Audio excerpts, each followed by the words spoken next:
banyak kedapatan yang namanya kawin kontrak. Kawin kontrak itu teman-teman sebenarnya kalau perkawinan yang tidak sah menurut hukum. Jadi teman-teman, apabila sesuatu perkawinan itu dilakukan tidak sah menurut hukum, maka dengan otomatis tidak ada akibat hukum yang bisa dipertanggungjawabkan.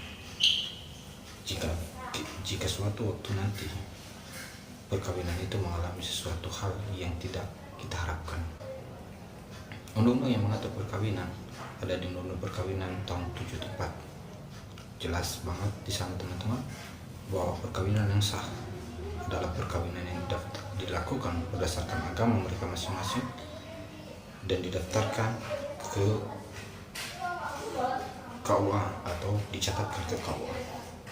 Teman-teman sangat jelas. Jadi apa bedanya kawin benaran dengan kawin kontrak? Saya bilang kawin benaran, maaf, karena kawin kontrak ini seakan-akan menjadi sesuatu tragedi yang mengenakan bagi beberapa orang. Tapi menurut hukum teman-teman, bahwa itu adalah sangat disayangkan. Sesuai dengan tema kita teman-teman, efek hukum dan akibat-akibat hukum yang timbul karena kawin kontrak dan kerugian-kerugian. Pertama-tama teman-teman,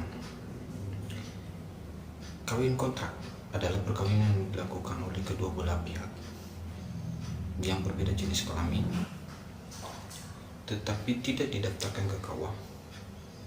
Mereka nikah pun teman-teman kebanyakan hanya diwakili oleh wali yang tidak sah atau diwakilkan atau mereka sewa.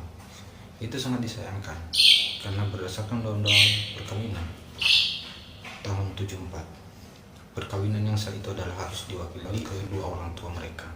Tapi sebenarnya kawin kontrak ini teman-teman seringkali diwakilkan oleh orang-orang yang tidak tahu dari mana asalnya. Tentu sangat disayangkan. Ini jelas-jelas perkawinan yang disembunyikan. Ada beragam macam alasan mereka melakukan kawin kontrak. Di pihak laki-laki adalah menyembunyikan statusnya dari istrinya supaya tidak mendapatkan tuntutan hukum dari istrinya jika dia sudah punya istri. Kawin kontrak juga beragam supaya mereka terhindar dari seks bebas katanya. Di pihak wanita juga beragam yang lebih menonjol dari alasan mereka keterbelakangan ekonomi. Ingin sangat disayangkan. Ada salah satu kedapatan kemarin. Kenapa dia menginginkan kawin kontrak? Karena dia dibayar 50 juta per bulan. Secara nominal itu sangat besar. Tapi kalau dipikirkan kembali, efek dari sampingnya itu sangat murah sekali. Menurut saya teman-teman, banyak sekali anak-anak muda yang menghancurkan masa mudanya dan rela melakukan kawin kontrak hanya alasan uang. Yang menguntungkan bagi wanita jika mereka kawin kontrak itu adalah tidak merubah status mereka.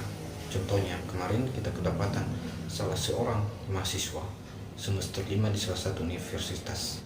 Dia di dalam KTP-nya masih berstatus belum kawin, tapi pada sesungguhnya teman-teman, dia telah kawin kontrak 3 kali untuk pengakuannya. Ini sangat disayangkan.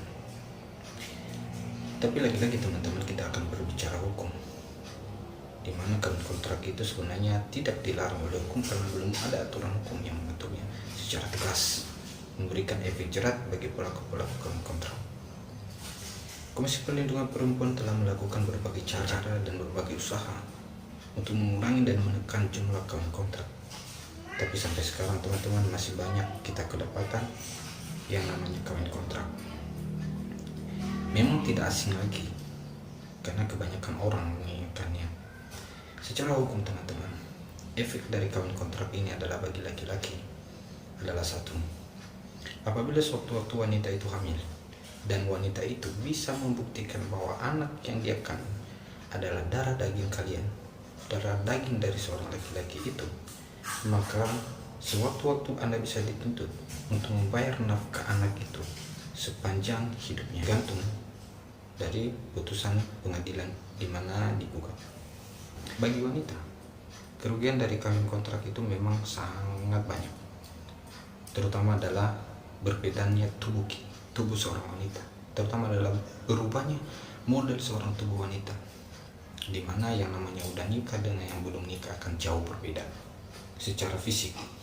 Dan selanjutnya teman-teman, secara hukum, apabila terjadi sesuatu hal dalam rumah tangga kawin kontrak, contohnya penipuan, kekerasan rumah tangga, maka Anda tidak punya dasar hukum yang kuat untuk menuntut sang suami untuk bertanggungjawaban dari perbuatannya.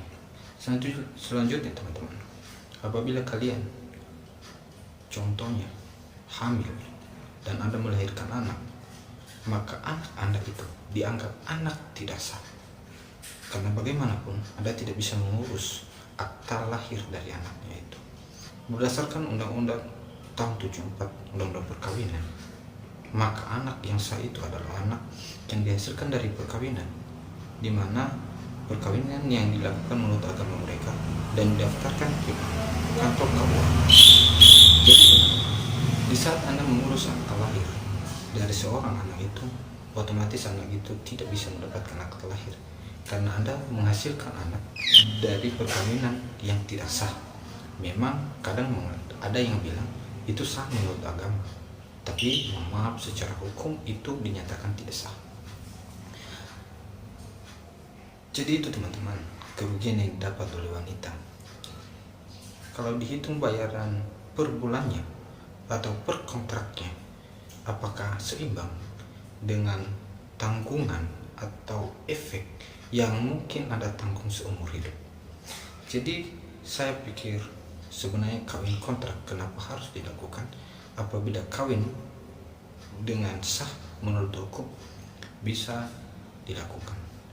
Jadi jangan Anda dijadikan laki-laki sebagai pelampiasan semata, dan Anda juga mau dihargai dengan uang.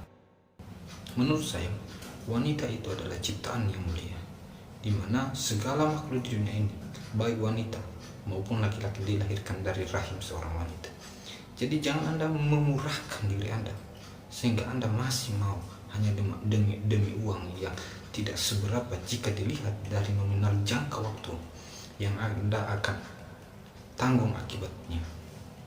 Jadi teman-teman, itulah saran menurut saya. Jadi jika Anda masih memilih dengan itu, saya pikir kurang tepat. Tapi kalau teman-teman masih berkenaan dengan hal itu, maka itu pilihan masing-masing kita. Mohon maaf jika ada yang salah dengan kata-kata saya. Sekian dan terima kasih yang bisa saya bagikan hari ini, sehingga teman-teman semua bisa terhindar dari jebakan-jebakan